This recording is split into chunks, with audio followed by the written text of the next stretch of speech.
અહીંયા ઠાકોરજીને વંદન કર્યા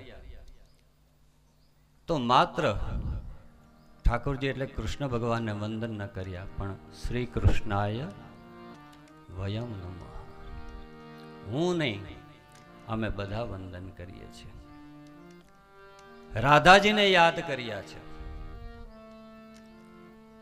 ઠાકોરજીનું એ સ્વરૂપનું ધ્યાન કર્યું કે જે રાધાજીની સાથે બિરાજી રહ્યું છે.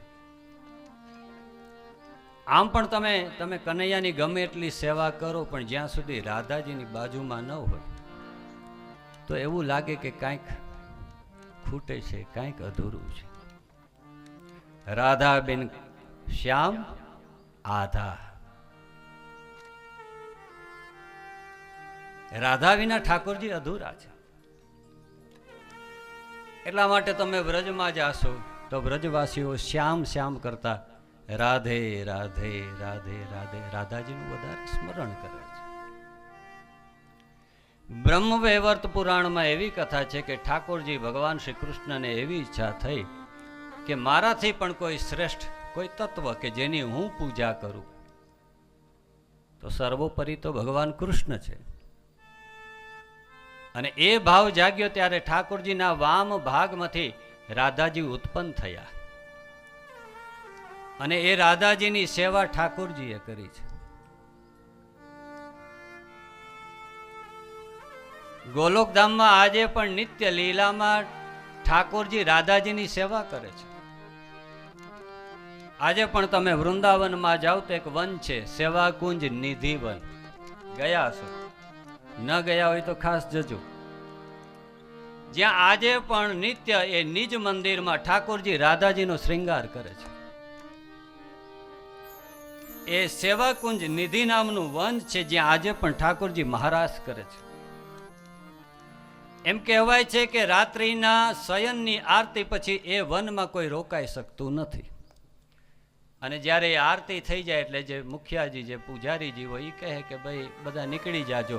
એટલે દરેક દર્શનાર્થી હોય એ વનની બહાર આવી જાય. અને મેં નજરે જોયેલું છે કે એમાં કેટલા વાંદરાઓ ફરતા હોય, પણ શયનની આરતી થઈ જાય એટલે એ વાંદરાઓ પણ એ વનને છોડી દે છે. આ તમે તપાસ કરજો, અસત્ય ઘટના છે. એની આજુબાજુમાં જેટલા મકાન છે એ મકાનની દિવાલ કે દરવાજો એ સેવાકુંજ નિધિવન તરફ ન હોય, કેમ કે કોઈનાથી એ મહારાજના દર્શન થતા નથી. કોઈ જીદ કરીને એમાં રોકાઈ જાય કે મારે તો જોઈ જ લેવું છે. તો એવા ઘણા બધા પ્રસંગો બન્યા છે કે કાં કોઈનું મૃત્યુ થઈ ગયું હોય અથવા તો કોઈ પાગલ થઈ ગયું હોય. તમે કલ્પના કરો, જે વાંદરાઓ આખો દિવસ કૂદાકૂદ કરતા હોય, શયનની આરતી થાય, અંધારું થાય એટલે વાંદરા પણ નીકળી જાય. અને ત્યાં એ નિધિવનમાં જ્યાં એ મંદિર છે, જ્યાં ઠાકોરજી રાધિકાજીની સાથે લીલા કરે છે, સહવાસ કરે છે, વાસ કરે છે, અને ત્યાં તમે જાઓ એટલે જે વૈષ્ણવો સાડી લઈ આવે ઠાકોરજીને એ અર્પિત કરવા માટે, રાધાજીના શ્રૃંગાર માટે કોઈ બંગડી લઈ આવે, કોઈ સાડી લઈ આવે, અને એવી રીતે એ ધરાવેલી હોય. મુખિયાજી એવું મને કહેલું કે એ રાતના ગોઠવેલું હોય, સવારે આવીને જ્યાં જુએ છે તો એ બધી સાડીઓ વિખાઈ ગયેલી હોય છે. આજે પણ ત્યાં બંટાનો જે લાડુ ધરવામાં આવેલો એ સવારે તૂટેલો હોય છે. કેમ કે રાધા, ઘણા લોકો એવી દલીલ કરે છે કે ભાગવતમાં તો ક્યાંય રાધાજીનું નામ જ નથી. એવા એક મહાન વિદ્વાન પંડિત જેના માટે મને ખૂબ આદર ભાવ છે, એમણે પણ લખી નાખ્યું કે રાધા જેવું કોઈ પાત્ર છે જ નહીં, રાધા એ માત્ર કલ્પના છે. રાધા એટલે બસ પ્રેમની ધારા. તો ભાગવત ગ્રંથમાં રાધાજીનો ઉલ્લેખ નથી. સુખદેવજીએ મંગલાચરણ કર્યું, ત્યાં રાધસા શબ્દ પ્રયોગ કર્યો. એના ઘણા બધા અર્થ છે. આગળની કથામાં આપણે એને સમજવાનો પ્રયત્ન કરશું. પરંતુ બ્રહ્મવૈવર્ત પુરાણ, ગર્ગ સંહિતા, આપણા અન્ય ગ્રંથોમાં રાધાજીનો ખૂબ મહિમા કીધેલો છે.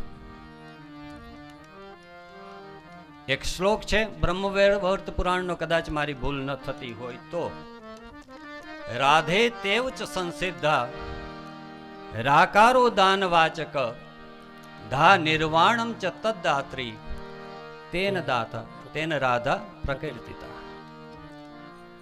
રાધા જે રા અક્ષર છે એ દાનવાચક કીધેલું છે, આપવા વાળું છે, દાન કરે છે. અને ધાનો અર્થ થાય નિર્વાણ, મુક્તિ, મોક્ષ. તમને ને મને આ સંસારથી છોડાવી ઠાકોરજી સાથે આપણો સંબંધ કરાવે અને તમને ને મને જે મુક્તિ અપાવે એનું નામ છે રાધા. અને એ રાધા એટલે સાક્ષાત ભગવાન શ્રી કૃષ્ણ માટેનો પ્રેમ.